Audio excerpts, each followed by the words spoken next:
నేను కోర్టులో ఆయన అంటారు కదా, నాకు ఇప్పిస్తే ఒక మాస్ థియేటర్ కావాలి మాస్ థియేటర్ వచ్చేస్తున్నారండి. శ్రీరామ్ లో రాజా ఉన్నప్పుడు చెప్పాల్సిందే. నాకు శ్రీరామ్ లో భ్రమరాంబ అట్లాంటి మాకు భ్రమరాంబ వచ్చేస్తుంది. అవునా, అలాంటివి వస్తే కొంచెం వెళ్ళి నవ్వుకుంటాను. ఇదే నాకు ఆ మాస్ జనాల్లో చూడాలి. వెన్నెల కిషోర్ గారు చాలా ఇన్నోసెంట్ గా చాలా చాలా నీట్ గా చేశారు. నాకు చాలా నచ్చింది. ఆయన ఫ్లోలో ఆదేశిస్తున్నాను అంటారు కదా జడ్జిని, ఆయన ఆదేశిస్తున్నాను అనకూడదు, అభ్యర్థిస్తున్నాను. ఓకే అండి. ఆయన నెక్స్ట్ అంటే ప్రతి చిన్న మైన్యూట్ ఇది కూడా శుక్రకన్నాలు పడుకునే పాకెట్ లో పడుకునే నేను నాకు చూస్తున్నప్పుడు ఎక్స్టెన్షన్ నోట్ వచ్చేసింది దానికి. జనరల్ గా మనం చేస్తుంటాం కదా. రఘుబాబు గారు అడిగితే తిను అంటాడు కదా, తిను ఇలాగా సో ఎలాగా పడుకున్నాయి కాబా అని చెప్పేసి అన్నప్పుడు రఘుబాబు గారు కూడా తీసి మళ్ళీ జేబులో పెట్టేసుకుంటారు. నేను ఆ స్పాట్ లో ఉంటుంటే అది అంటే నా జాబే అది కదా. ఫస్ట్ నుంచి మాక్సిమం ఎక్స్టెన్షన్ ఎంత దాకా ఇంప్రూవైజ్ చేయొచ్చు అని ట్రై చేస్తాం కదా. అప్పుడు రావు గారు ఇంకెలాగ ఉపయోగం లేదా సరే అని నాకు ఇలాంటి అంటే నువ్వు ఆల్రెడీ ఏబిసిడి రాసావు కాబట్టి డిఎఫ్ ఐడియా వస్తుంది. మళ్ళీ అది నువ్వు రాయలేదనుకో మాకు రాదు ఏబిసిడి మేము అక్కడ. అదొకటి ఇంకోటి అది బాగా మీరు కన్ను కొట్టి నడిచేది ఆయన కూడా కన్ను కొట్టి అవన్నీ యాక్షన్ రియాక్షన్ స్పాట్ లో అది నాకు సత్య రియాక్షన్ లో టాప్ రియాక్షన్. పెళ్ళికొడికి ఎక్కడ చాలా కూల్ గా నరేష్ గారు ఎంట్రీ అసలు ఒక జర్కిస్తారు కదా తర్వాత ఆయన సూపర్. అదొకటి మీ ఇద్దరిది ఆ ఇంట్లో స్కూటీ ఎలా నడుపుతారు మన ఇద్దరు ట్రాక్ కూడా కొంచెం నాకు కొత్తగా ఉంది నాది. నేను ఇప్పుడు దాకా చేసిన మన ఇక్కడ చేసిన దాంట్లో అది కొంచెం అంటే వాడు స్టోరీని బిగిస్తున్నాడు, ఆడు ప్రాబ్లం అవుతున్నాడు హీరోకి, మళ్ళీ నేమో సొల్యూషన్ అవుతున్నాడు హీరోకి, మళ్ళీ జాలి పడుతున్నాడు, మళ్ళీ హీరో వల్ల మోసపోతున్నాడు. అంటే ఇన్ని షేడ్లు ఉన్నాయి అందులో. హైలైట్ నరేష్ గారు హైలైట్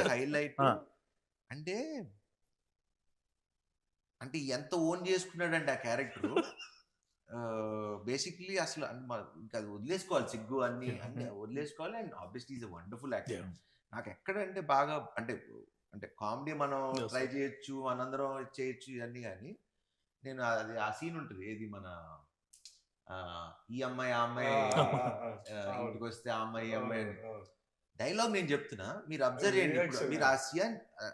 మీరు ఆ సీన్ చూసినప్పుడు మేబీ నన్ను చూసి ఉండొచ్చు, కానీ జస్ట్ నరేష్ గారిని అబ్జర్వ్ చేయండి ఆ సీన్ లో.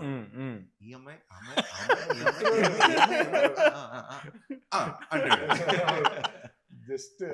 అసలు అంటే unless you live with the character you can't do that.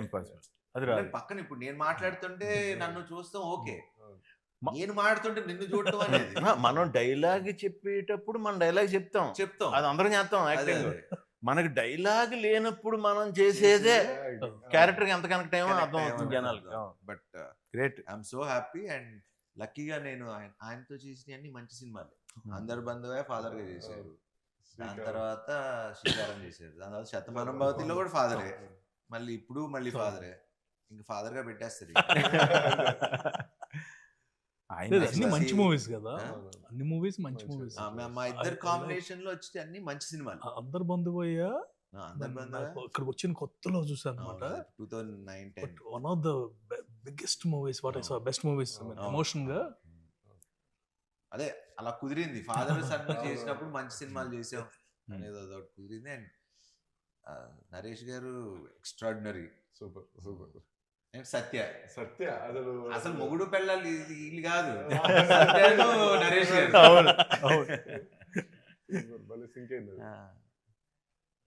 సత్య కూడా కొన్ని స్పాట్లు తింటాడు, అమ్మాయి మంచూరియా తింటారమ్మా మంచిగా.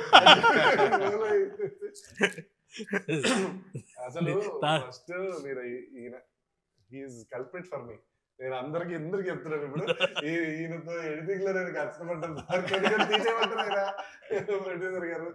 మీరు తీసేద్దాం ఉన్నారు ఫస్ట్ రేట్లు అవి అన్ని కరెక్ట్ అవుతాయి సార్. అవన్నీ రేట్లు కాదండి, స్టఫ్ సీన్ పెద్ద సీన్ కదా, బాటిల్ ఎత్తుకుపోవటం అంటే ఆల్రెడీ రిచ్చే కదా, అందుకు ఇప్పుడే బోటాన్ రాజు గురించి చెప్పాము. మనాడు సంజయ్ దత్ ఒక వీడియో పంపించాడు, సార్ ఇది వేరండి, ఈ తాగుబోతులది వేరే, అలా వేరే లాంగ్వేజ్ స్టఫ్ కూడా తీసుకెళ్ళిపోతారు. బట్ థియేటర్ లో చూసి నేనే కాల్ చేశాను, నా తప్పు. తెలియదు కానీ దగ్గరికి వచ్చి చాలా సార్లు ఈయన తీసేయమంటున్నారు, ఇప్పుడు ఏం చేయాలి మీరు చెప్పండి, మీరు చెప్పండి. ఇవన్నీ నేను ఎక్కడ మారుతా, ఒకటే పెట్టుకోరా, సినిమాలో నవ్వుతున్నారా, నీకు ఆ నమ్మకం ఉందా, పెడే, డిస్కషన్ లేదు, ఎందుకంటే నవ్వుతే తప్పులేదు. ఇప్పుడు మనకి ఎప్పుడు సీరియస్ సినిమాలకి యాక్చువల్లీ అంటే ఒక టెంప్లెట్ ఉన్న కమర్షియల్ మాస్ మీటర్ సినిమాలకి మీరు అన్నట్టు కొంచెం 210 అనే ఫార్ములా ఉంది కదా, ఈ 210 220 దాటద్దు అనే ఫార్ములా ఉంటది, వాటికి వర్తిస్తుందేమో కానీ కామెడీ ఫిలిమ్స్ ఒకటి. ఇప్పుడు మొన్న రీసెంట్ గా ఇప్పుడు దురందర్ గానీ, యానిమల్ గానీ, అంటే కథతో ట్రావెల్ అవుతూ ఉండే వాళ్ళకి అసలు మనకి టైం తో అనేది ఎమోషన్ లో ఉండిపోతాం కాబట్టి టైం తెలియదు. Whether it's unless it like it's total emotional film, no problem. Total comedy entertaining film, no problem. ఎందుకంటే అసలు దానికి ఎమోషన్ తో కనెక్ట్ అయిపోతారు. అండ్ అందరూ actually first of all cinema చూసినప్పటి నుంచి అందరూ రైటింగ్ గురించి బాగా మాట్లాడారు. సో మీకు తెలుసు మన రైటర్ల గురించి. నా నెక్స్ట్ సినిమా రైటర్ కూడా అతనే.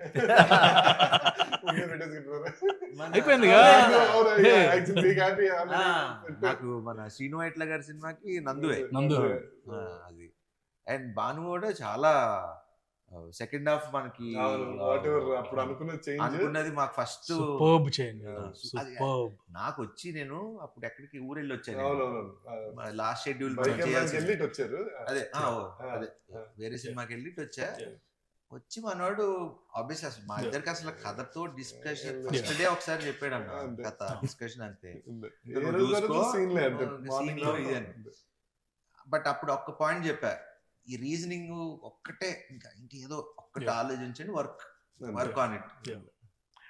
మనోడు వచ్చిన తర్వాత సేమ్ యాస్టీస్ సినిమా చేంజెస్ ఏంటి, ఏం చేశారు అని షూటింగ్ లో, అది కూడా మళ్ళీ షూటింగ్ ముందు కూడా కాదు, షూటింగ్ లోనే క్యారవాన్ లో కూర్చుని ఆ రోజే ఫస్ట్ డే ఎంట్రీ షెడ్యూల్, ఈ చేంజెస్ ఇలా రాసాం ఇలా రాసా అంటే ఇంకా నాకు ఫ్యూజ్ లౌట్, ఇంకా సూపర్ డిస్కషన్, నో మోర్. ఈ సినిమా నిలిచిపోయే సినిమా 200%. ఎప్పటికీ అంటే సామాజారం ఎలా ఉంది, శతమానం ఇలాంటి ఒక జోన్ లో మనం పెట్టుకున్న వాళ్ళు. ఇప్పుడు కొన్ని రెడీ డి, కొన్ని సినిమాలు ఉంటాయి, అతడు, ఇలాంటి మనకి ఎప్పుడు 200 times మనం చూసిన బోర్ కొట్టం. నేనేం చేశానంటే బేసిక్ గా సార్ డబ్బింగ్ వచ్చారు, ఫస్ట్ రాగానే స్టార్ట్ చేద్దాం అనుకున్నాము. నేను అటు ఇటు చూసి సరే ఆగండి సార్, డబ్బింగ్ కాదు ఫస్ట్ సినిమా చూసేద్దాం, తర్వాత డబ్బింగ్ ఎప్పుడు అని చెప్పి పెట్టా, అంతే. సో చూసి పెన్ను పేపర్ పట్టుకొని వచ్చినారు. నాకు ఫస్ట్ ఏంటో నా సినిమా చూసినప్పుడు అందరూ పెన్ను పేపర్ పట్టుకుంటారు, ఈయన వస్తారు, కిషోర్ గారు వస్తారు, ఫస్ట్ పెన్ను పేపర్ పట్టుకుని వస్తారు అంటే మళ్ళీ ఈయన రాసింది యాక్చువల్ ఫోటో తీసుకున్నా, 2 రాశారు ఈయన, అంతే, ఏమి రాయలే. అదేదో అది కూడా ఏంటంటే షార్ట్ ఏదో పెట్టారు, చూసి ఎడిట్ లో అటు తిట్టు, అంతేగాని అసలు సినిమా గురించి అయిపోయి బయటకు వచ్చి ఇంకా హైలో డబ్బింగ్ చెప్పేస్తాను అనుకుంటే ఆ హైలో నేను చెప్పలేదు. సినిమా అదిరిపోయింది, ఎలా చెప్తాను, ఈ రోజు కొంచెం రిలాక్స్ అవ్వాలి, ఆ రోజే చెప్పేసారు ఇది హిట్, ఐఎమ్ హ్యాపీ, చాలు, ఇప్పుడు ఆ సక్సెస్ ఎంజాయ్ చేస్తా అని డబ్బింగ్ చెప్పకుండా వెళ్ళిపోయారు. మళ్ళీ ఆయన లాస్ట్ లో హైలైట్ థియేటర్ బ్లాస్ట్ ఏంటంటే అబ్బాయి ఎక్కడ